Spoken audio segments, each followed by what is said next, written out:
Let's start off with Emily Giambavo from the Washington Post. Eric, I just asked Aaron the same thing, but I was just curious how you are doing mentally after the quarantine and kind of just being indoors for so long. What have you been doing in your room to kind of pass that time and stay fresh? Definitely feeling fresh mentally. The quarantine wasn't as bad as some may think. I had my PlayStation, so I was pretty occupied during the quarantine. Now that we're out of quarantine, it's just, kind of free flowing. It's not as strict. Been able to interact with other players a little bit, go to practice, lift weights, and, it's been pretty cool. And then I was just gonna ask, have you guys started working on UConn, or are you still focused on yourselves, or have you started looking at the scouting report? Not really like dissecting their team, but just working on little things and little tendencies that they may have throughout their offense. But I think we'll dive more into it tomorrow or the day before the game. Lila Bromberg. Eric, over your 3 years here, what role has Bino played as an assistant coach, especially with your development and the team's development? Which coach? I didn't hear which coach you said. Bino? Oh, Bino. Oh, yeah. If you've ever been around Bino, it's a straight shot. He's the same guy every single day. That's what makes it so special for me, is because I know he's going to, bring that same energy. I know he's going to, be the best person he can be. And, he's there in every aspect, in days when we may not feel like practicing or, it's a quick turnaround. He's the one guy, we can count on that's going to bring that energy to practice. And, he's seen a lot. He's coached so many guys. He's, been through everything. So, his experience speaks for itself and the way he tried to teach. And how important has that energy been in a season like this, especially, you see him during the game just kind of going wild on the bench and getting guys excited and hyped up? For me personally, I look forward to it. In times where I may need the energy or a boost, he definitely gives it to me. And it's just a special relationship to have with somebody like that who can, be so uplifting. And he could he could light a room up, with his energy, his smile, his presence, and just his Binoism. He always giving a speech or a lecture. I call it Binoism. So, he's a special guy. Go to Andy Koska. Hey, Eric, real quick, just curious, what games were you playing on PlayStation?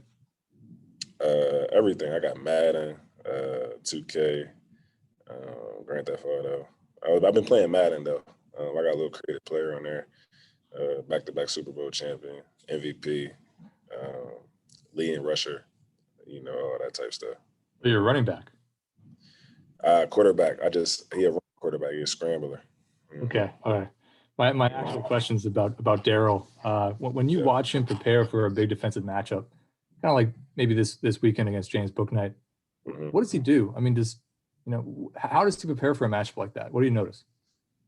I just noticed him in practice. He's dialed. Like today, we had practice today, and he was just dialed in. We play against our teammates, and a guy got it going on the other team. He wants that matchup. And it's just who he is every day. He takes on that challenge, and he knows that's what we need him to do as a team. He's done that for us all year. And in terms of his preparation, I think I heard Aaron say, he's just always prepared. He knows what he has to do. And like I said, he takes on that challenge. I'll go to Alexander Dacey. Hey, Eric. I asked Aaron this, and it's a bit on the same lines. But when you guys, faced other top guards and teams with good guards like Minnesota, for instance, with Marcus Carr, you were able to shut them down. How do you sort of translate that over to Bouknight and UConn? Just committing as a team. Obviously, he presents a different skill set than we've probably faced in the Big Ten. Just his wide range of skills that he has. But I definitely think we're up for the challenge. It's going to take a team effort, and, I definitely believe in our defensive, player of the year in the Big Ten. I know he's up for the challenge, and, us having his back, just, playing the team defense that we've played all year, I think it'll help us out a lot.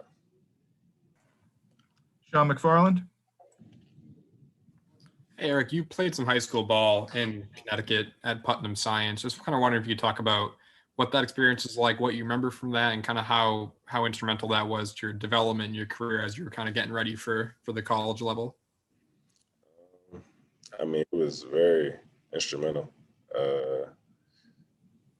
Coming from my high school in Delaware, it was a big transition, and just being around, other guys that was as talented as me, and it definitely prepared me, for college. A lot of the things that we worked on there in Connecticut, and in terms of lifting weights, working out 2-3 times a day, it helped me for when I got to college, and just put me in that rhythm, understanding of what I had to do to get better and compete at a high level every day. Practice every day was a challenge. You couldn't take no practices off, and it's the same way in college. And that definitely prepares you, to be successful in games. When I was in Connecticut, UConn, everybody loves UConn, everybody loves the Patriots. So, it's special just to, Connecticut is a special place. Yeah. And kind of switching gears to this game this weekend, but Connecticut is a team that loves to rebound. They're one of the better rebounding teams in the Big East, and they got two big men who are playing pretty well right now in Adama Sanogo and Isaiah Whaley. How are you guys looking at that matchup? Obviously, Book Knight is the big name, the big scorer, but how are you approaching that matchup with two guys down low who have been kind of playing really well right now? I think we'll just, continue to play the way we've been playing. We have an advantage in our small ball lineup where we play, forwards at the fives and stuff like that. And, playing the post as if we playing Luka Garza or Kofi Cockburn.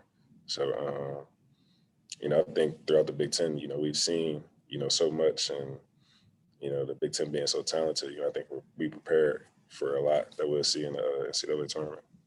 Okay, thanks, man. Mm-hmm. Jacob Steinberg. Hey, Eric, knowing how pivotal you and Aaron are, particularly offensively for this team, when the two of yours have success offensively, it brings the team a lot of success offensively. Knowing that this is a winner-go-home scenario in the tournament, what is your mentality entering this matchup on Saturday? Just to, try to be efficient. I know that in the Michigan game, we probably shot the ball quicker in some possessions than we usually do. So, definitely want to play our pace, the pace that best benefits both of us and the rest of our team. As the game goes on, we try to find certain spots and areas where, we can attack. And, I trust Aaron. I know Aaron trusts me, and, the rest of our team, counts on us. And, I count on everybody as well. Everybody plays a part into what we do offensively and defensively.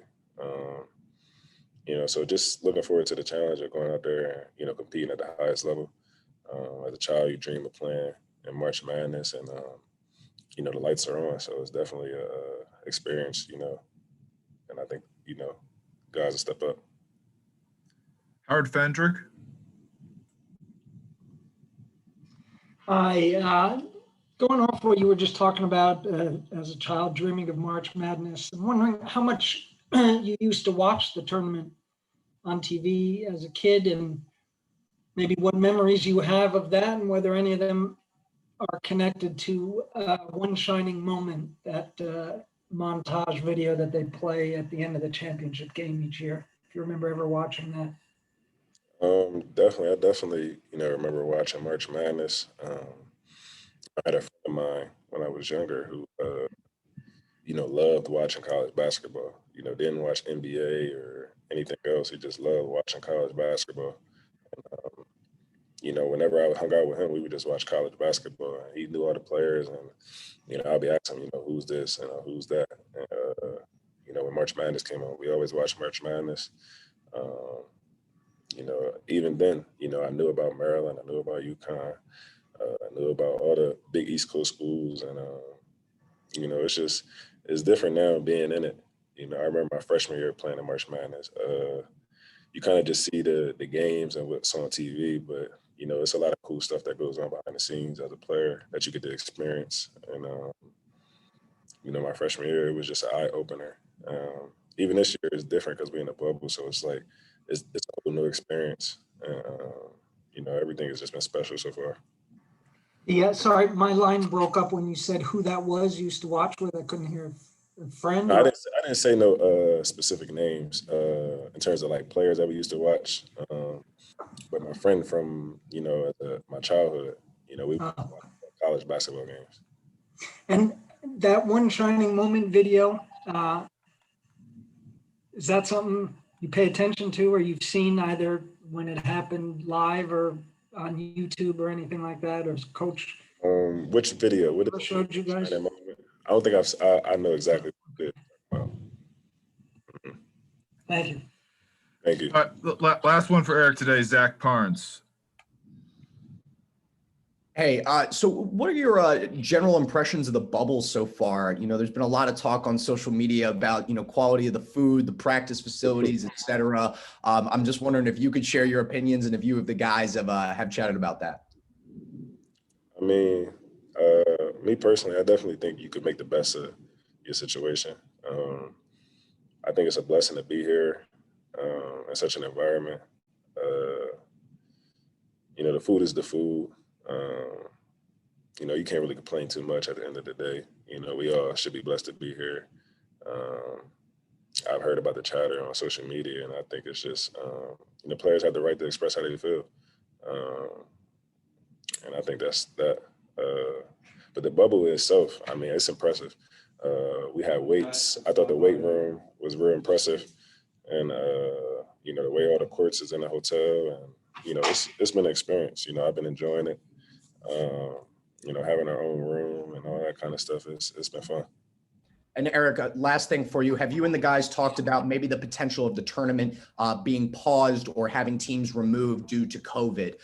Have you guys thrown that around, and what have been general thoughts? No, I haven't even thought of that. I know the guys in the committee and, NCAA have been doing a good job of, making sure everybody's getting tested and, staying on top of things. Our trainer has made sure that we've been, going by the protocols, wearing a mask everywhere we got to go. So, the thought is there. A team's pausing and, I think I just want to think positively and, hope that, everything goes well. All right. Thanks, Eric. Appreciate your time today.